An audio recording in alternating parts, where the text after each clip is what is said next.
Covid के बाद orthopaedics clinic में एक अनयूजुअल ट्रेंड देखा गया। हिप रिप्लेसमेंट सर्जरी के केसेस सडनली इंक्रीज होने लगे और इंटरेस्टिंग बात यह है कि अधिकतर पेशेंट्स यंग एज ग्रुप के थे। तो सवाल ये उठता है कि कोविड और हिप जॉइंट का आखिर कनेक्शन क्या है। Hello everyone, I am doctor Anchal Navneet Mishra, consultant orthopaedics and joint replacement surgeon working in Bhopal. आज समझते हैं कि कोविड के बाद हिप रिप्लेसमेंट सर्जरी के केसेस आखिर क्यों बढ़े। कोविड ट्रीटमेंट के दौरान कई पेशेंट्स को हाई डोज स्टेरॉइड इंजेक्शंस दिए गए थे। स्टेरॉइड इंजेक्शंस बॉडी के अंदर इन्फ्लेमेशन को कम करने में काफी हेल्पफुल होते हैं, लेकिन हाई डोज स्टेरॉइड इंजेक्शन देना या काफी लंबे समय तक स्टेरॉइड को लेने से काफी हार्मफुल इफेक्ट्स भी हो सकते हैं। उन्हीं में से एक कंडीशन है जिसे हम avascular necrosis of femoral head कहते हैं। तो आइए समझते हैं कि आखिर हिप जॉइंट होता कैसा है। हिप जॉइंट एक बॉल एंड सॉकेट जॉइंट है जिसमें कि हिप हमारी सॉकेट के अंदर घूमता है। एवास्कुलर नेक्रोसिस में फीमोरल हेड की blood supply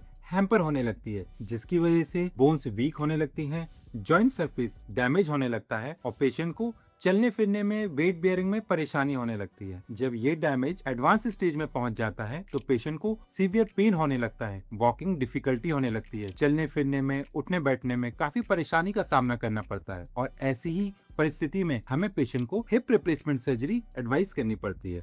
early warning science की अगर हम बात करें, so as I already mentioned कि पेशेंट को चलने फिरने में प्रॉब्लम्स होने लगती है। इसके साथ साथ पेशेंट को ग्रॉइन एरिया में पेन होता है। कई बार हिप जॉइंट का पेन नी जॉइंट तक फील किया जा सकता है। इसके साथ साथ हिप जॉइंट में स्टिफनेस होने लगती है। अगर ये सिम्टम्स इग्नोर किए जाएं तो ये कंडीशन काफी वर्सन हो जाती है और पेशेंट को हिप रिप्लेसमेंट सर्जरी एक नेसेसिटी बन जाती है। सो ऑलवेज रिमेम्बर कि स्टेरॉइड्स लाइफ सेविंग मेडिसिन तो हैं, लेकिन उनका यूज प्रॉपर मेडिकल सुपरविजन में ही होना चाहिए। अगर किसी पेशेंट को कोविड के बाद परसिस्टेंटली हिप में पेन हो रहा है जो कंटिन्यूअसली सीवियरिटी में बढ़ता जा रहा है, चलने फिरने में दिक्कत हो रही है, तो एक ऑर्थोपेडिक इवैल्यूएशन बहुत जरूरी है। सो ध्यान रहे, अर्ली डायग्नोसिस से जॉइंट डैमेज को टाइमली मैनेज किया जा सकता है और कई बार अगर पेशेंट टाइमली रिपोर्ट करें तो एक छोटे से ऑपरेशन से, जिसे हम कोर डिकम्प्रेशन बोलते हैं, हिप रिप्लेसमेंट सर्जरी को कुछ समय के लिए या कुछ सालों के लिए टाला भी जा सकता है। तो ऐसी ही जरूरी इन्फॉर्मेशन के लिए don't forget to like, share and subscribe Doctor Bone boss.